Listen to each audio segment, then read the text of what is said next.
السلام عليكم ورحمة الله وبركاته أصحاب قيمة خضرين توناي شرفت أنت بإنك مدن ملول بقاد جوكتان هلكات نقدر ونسان وادم حميدية ما أنت هلكان أمسو استاجي إن جالنج عن صوت دمنو إن شيكة عن هلكان كسو جدينو سيدات وجدين بإني هنا يا إذن معلن إن وحن جوجنا halka fatahaada wabiga shabeela oo ku sameeyay degmada afgooy qaas ahaan hadda maanta isla waqti xaadirkan waxaan ku suganahay meesha loo yaqaano si fiican masjidka weynaa degmada afgooy masjidka kuweytka ama sida ay u yaqaanaanbo masjidka isbaxaysiga wabiga fatahaad markuu sameeyo kaliya fatahaadiis waxay ku ekaan jirtay agagaarkiisa iyo xaafadaha u dhadhow sida badan wuxuu ku caan yahay ama dadka ay sheegaan wabi hadduu mar soo fatahmo xaafadahan ay tira horta shay walbo sabab ay leeyihiin waatan Allah uu leeyahay wama asaabakum min musiibatin fabima kasabat aydiikum ya'fu an kathiir musiibo idin ma asiibayso ilaa wax idinka aad gacmihiina aad ka kasbateen mooyee marka halkan marka waxaan u nimid inaan buraarujin yar aan siino dadka degmada afgooy ku nool musiibadaan ilaahay subhanahu wa ta'ala xaqiis ayay ka ahaatay sifada kaliya hadeer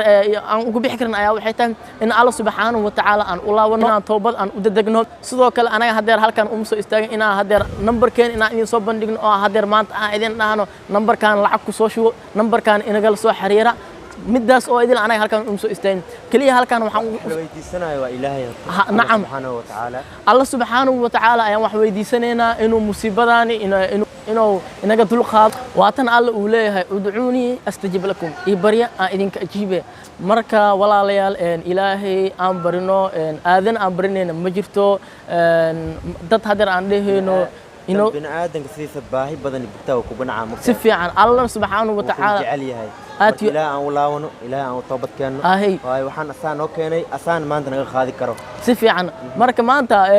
ibn aadan hadii aad tugtid waa ku nacaya laakiin Allah subhanahu wa ta'ala kullama aad barisid ku jeclaanaya marka aadan aan tuugeen ma jirto heer hibil ha ina soo gaaran intaana noogu filan si fiican aadan ha ina soo gaaran hay'ad hibil ha inoo imaado meel hibil ha la inaga soo gargaaro ma dhahayn inta wadadii oo suuq looga aadayo waay meelahan waday ahaan jirtay marka wabiga meesha uu ku ekaan jiray kuma eka maanta sidaad u jeediinbo halkan waa masjidka kuweedka caanka ah buundada yar oo lagu aaday waligeena ma arkin musiibo midaan oo kala ah hadda masjidkii ugu weynaa degmadii ayaa laga haajiray oo lagu dukanayo salaad loo soo aaday sidoo kale xaafadahan dhagax tuur iyo meelahan oo waligeena anaga ma arki jirin fatahaad haday dhacdo in meelahan oo marka meelahan oo kale iyo inay bi imaan jiraan anaga waligeena ma arkin marka maanta muddaani Allah xaqiis ay ka ahaatay alxamdulillah cali adigana hal ilaa kulay wax ka dhex horta damaxa waa mahadsan tahay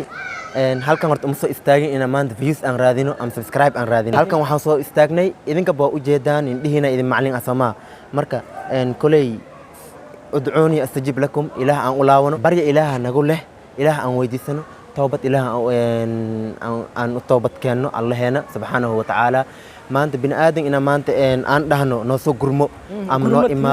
قرمة نو إماذو أما أن وحنا لقبته تاسد مركنه بن آدم كاس أن له بن آدم ويسمى سما أنا أعمل واي بها مركا بن آدم إن وح ويديس نرت إله وح ويديستا